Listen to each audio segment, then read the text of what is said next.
Jadi Allah izinkan jadilah tidur 24 jam.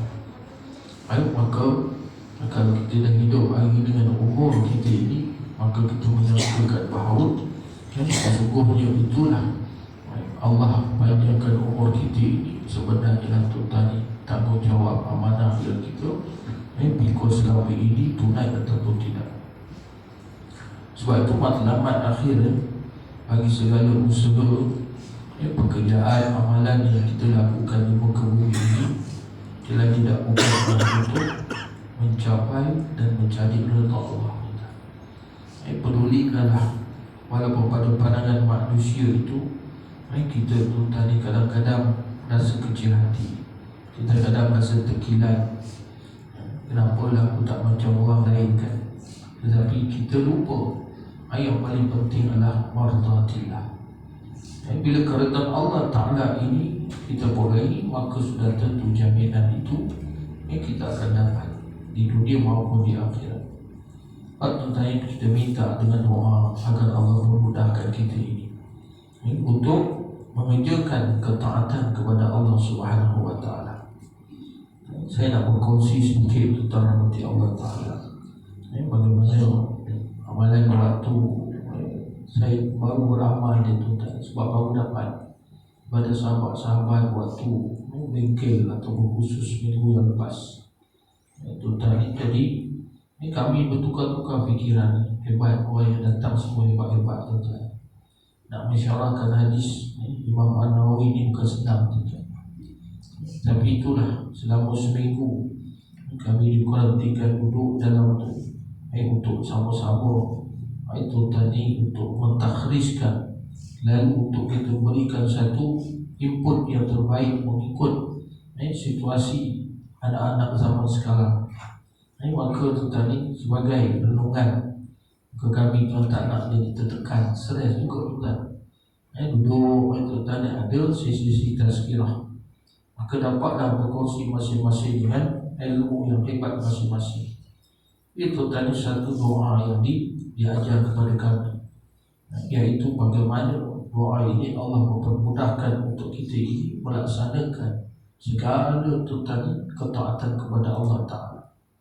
Dia dapat daripada almarhum Tuanku Haji Ismail Sungai Mas, iaitu tuntutan satu guru pondok di kota Kuala Lumpur Kedah. Saya dapat pada Al-Fadhil Dr. Azhar, iaitu pensyarah di Institut Peguam Darul Aman Al-Ustaz. Bagaimana tuntutan doa ini yang diajarkan bukan satu daripada iktibas, daripada ambilan dalam ayat-ayat Al-Quran Al-Karim dalam surah Ali Imran itu tuan. Dia boleh tuan di ayat Al-Quran, tapi tak kita iktibaskan jadi sebagai satu doa. Macam contohnya tuan yang kita baca Fatihah, Siratal ladzina an'amta 'alaihim ghairil maghdubi 'alaihim waladdallin.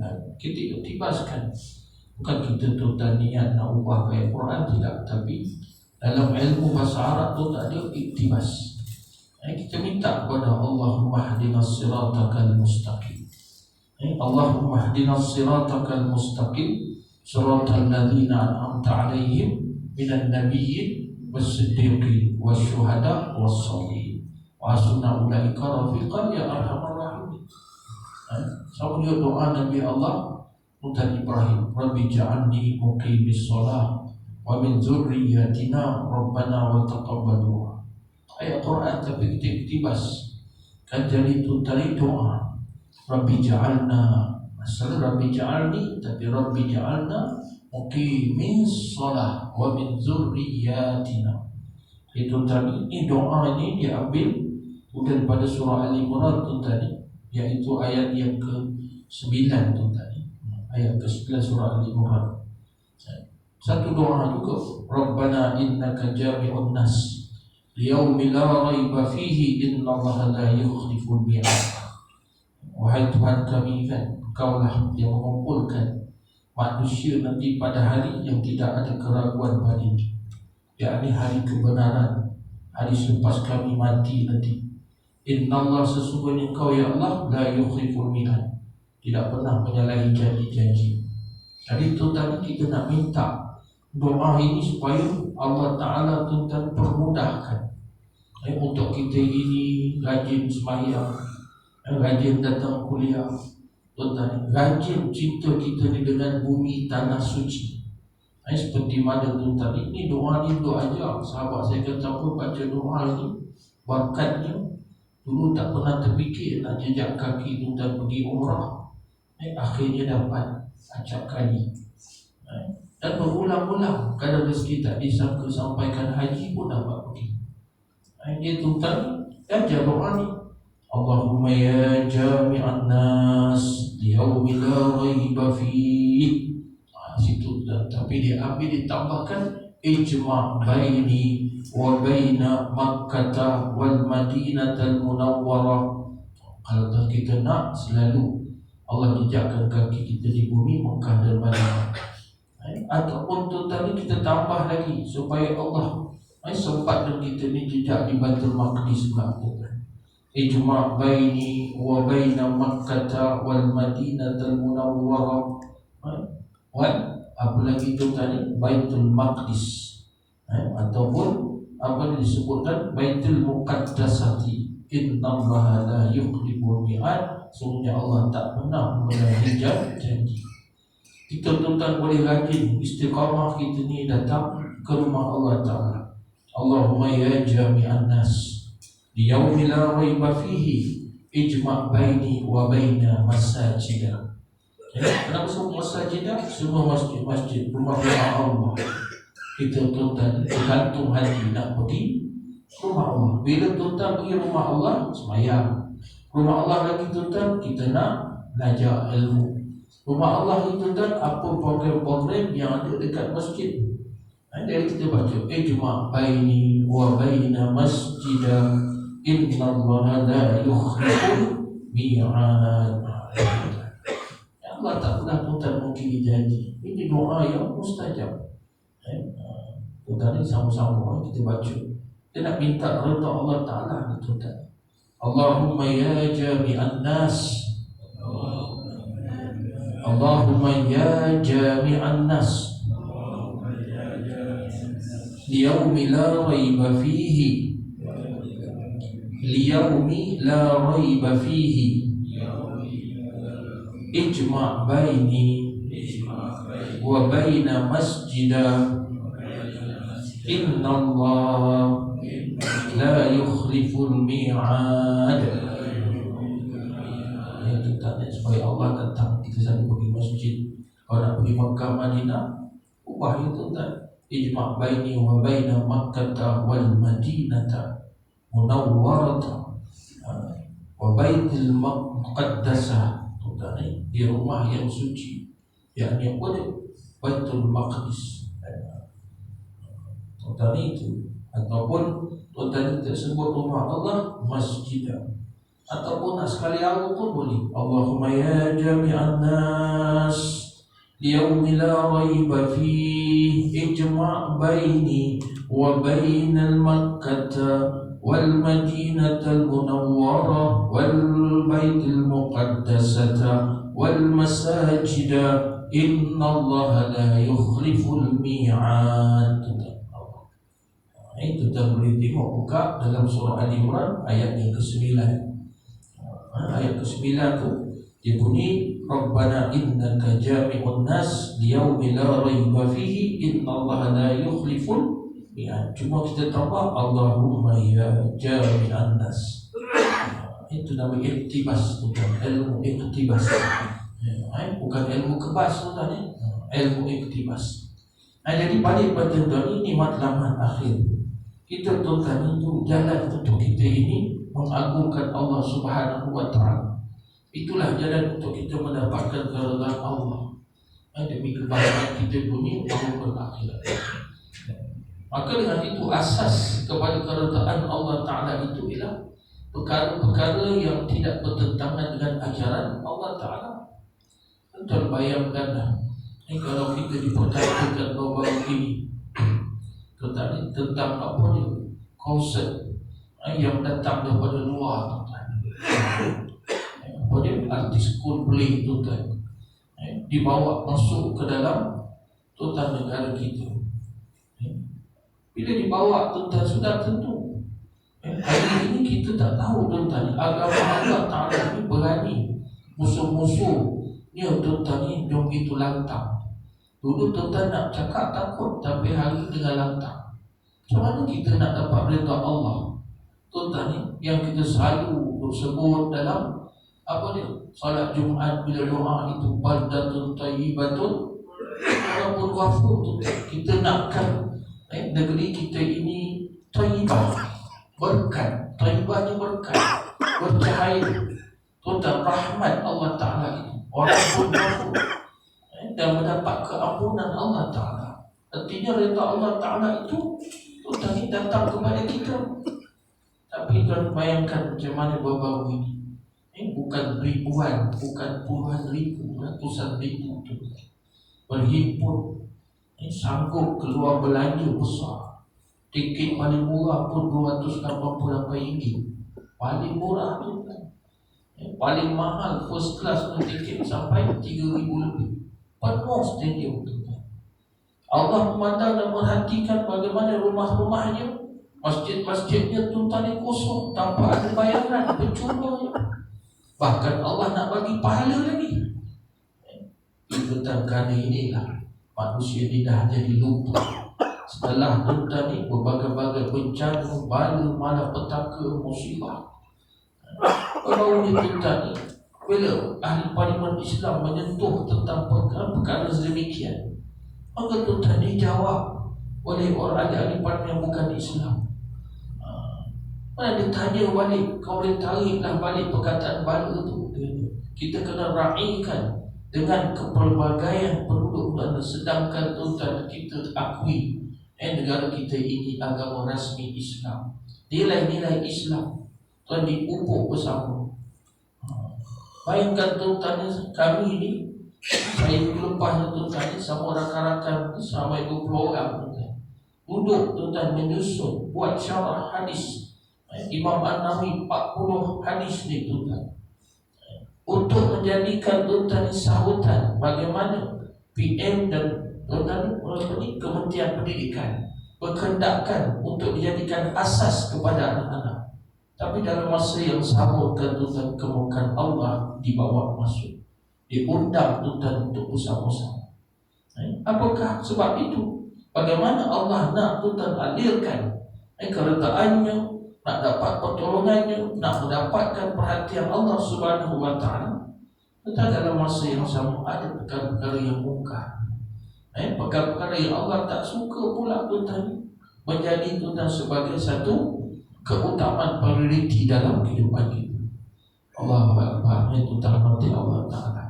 Sebab tu saya kata masing-masing ada tanggungjawab tadi. Setiap detik umur yang Allah bagi pada kita ini hanya sekali. Satu saat yang berlalu dia takkan datang balik. Walaupun saat itu berulang, dan pukul 1 tengah hari Allah panjangkan umur kita jumpa 1 tengah hari esok. Tapi tak sama tuan, 1 tengah hari tadi dengan esok tak sama. Kan? Jadi dengan itu orang yang dapat gunakan sebaik-baik, semaksimal yang mungkin, maka bagi orang yang beruntung. Orang yang tidak pernah sia-siakan tuan peluang yang Allah bagi. Kalau disia-siakan, sudah tentu di akhirat besok dia akan menyesal. Pak, saya nak sentuh ini tuan, kita dah sampai pada hujung tahun tuan. Akhir tahun sekejap ni. Saya pun tak perasan tuan, bulan November dah nak habis, dah masuk tuan Disember. Agak-agak kalau kita tahulah tuan, tarikh expired kita ni Januari tahun depan, macam mana agak kan? Masing-masing itu tadi, kalau ada tadi masing-masing kita semua dah pada rumah. Tapi itulah tuan, namanya apa ni? Dunia kita hidup ini. Namanya tuan, dunia kita hidup ini ujian. Dan ujian itu apalah? Merupakan fitnah. Orang tanya fitnah itu apa? Ujian. Ujian itu apa? Fitnah. Maka tuan, kalau kita tak pandai guna, dia akan jadi satu fitnah yang akan merugikan kita sendiri. Sebab itu saya kata tuan, akhir tahun dia memiliki hubungan yang sangat erat dengan umur manusia. Sebab apa? Manusia dia akan kira tuan. Habis hari tahun ni, habislah cukup umur aku 49 tahun. Tahun depan masuk Januari dah menjangkau 50 tuan. Dia kira umur dia tuan. Akhir tahun itu menunjukkan umur yang Allah berikan tu kepada kita dan sebenarnya semakin kita sedikit. Tetapi manusia melihat kepada pandangan masing-masing. Akhir tahun itu ialah umur bertambah. Kan? Sisa hidup kita pun dah semakin susun. Tak tahu dah. Waktu kita hidup kat dunia masing-masing tu tak ada penyakit. Semua ada penyakit. Tapi penyakit itu terzahir tu tadi ikut ketentuan umur masing-masing. Jangan kata tu tadi orang muda tak ada penyakit. Semua kata tu tak ada penyakit.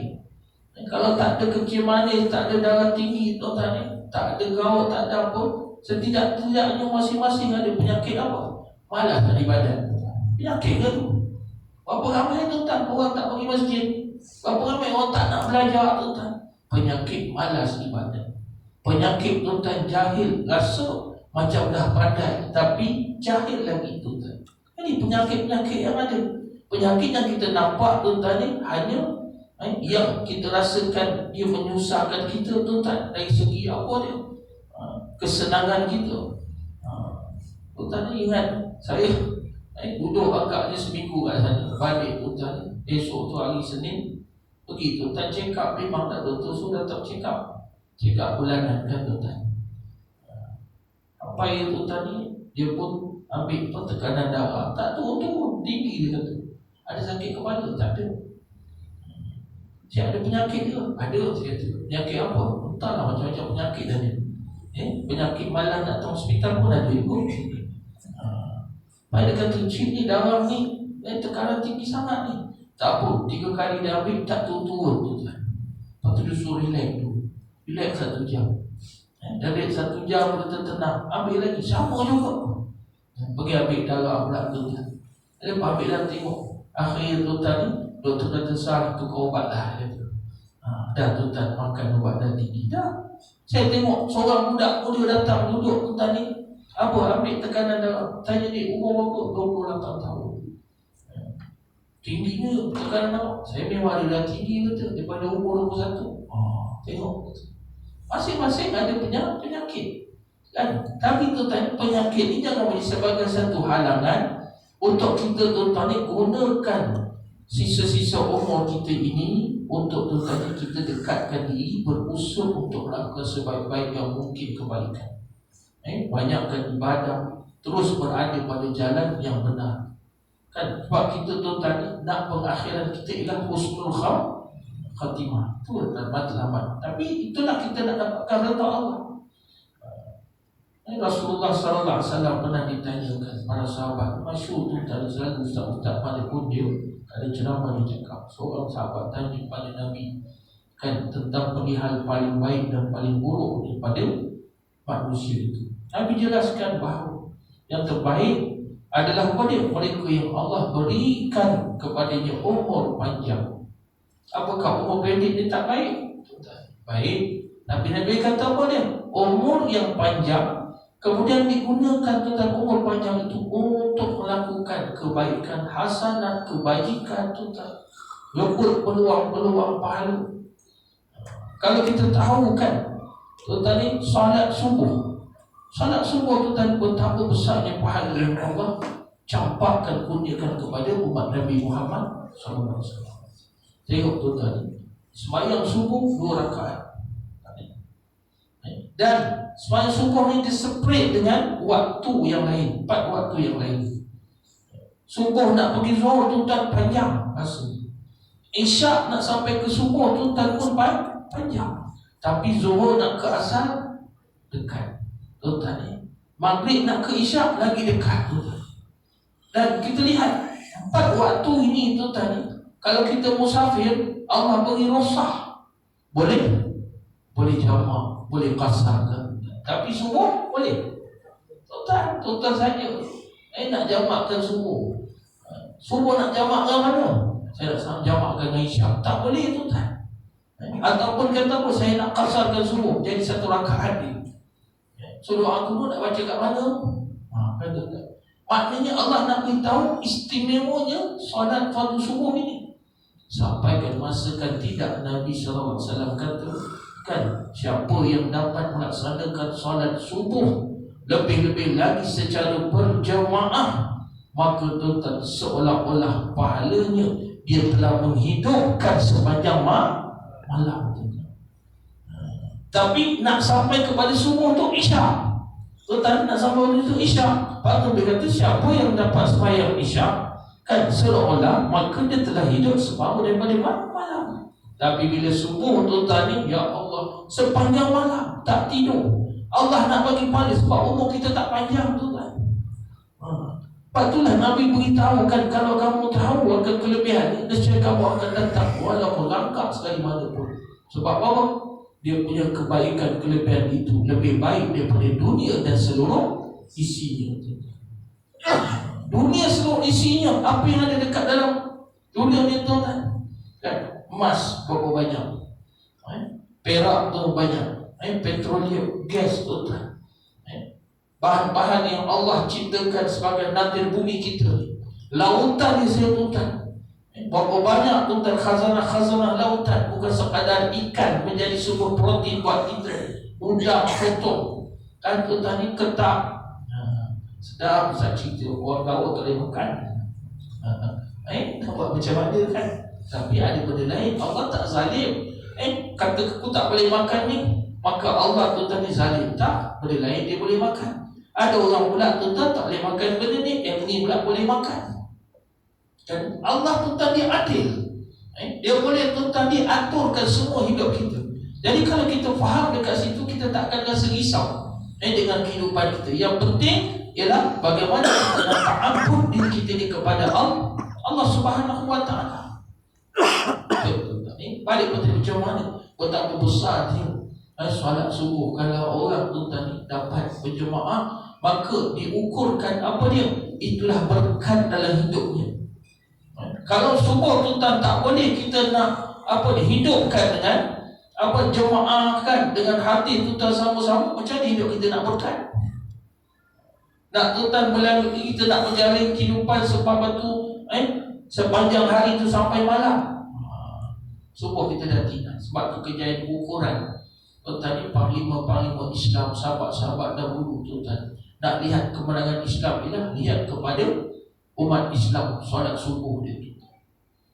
Kalau solat subuh kita tuan-tuan ni, semua masjid-masjid kan penuh seperti mana solat fardu Jumaat.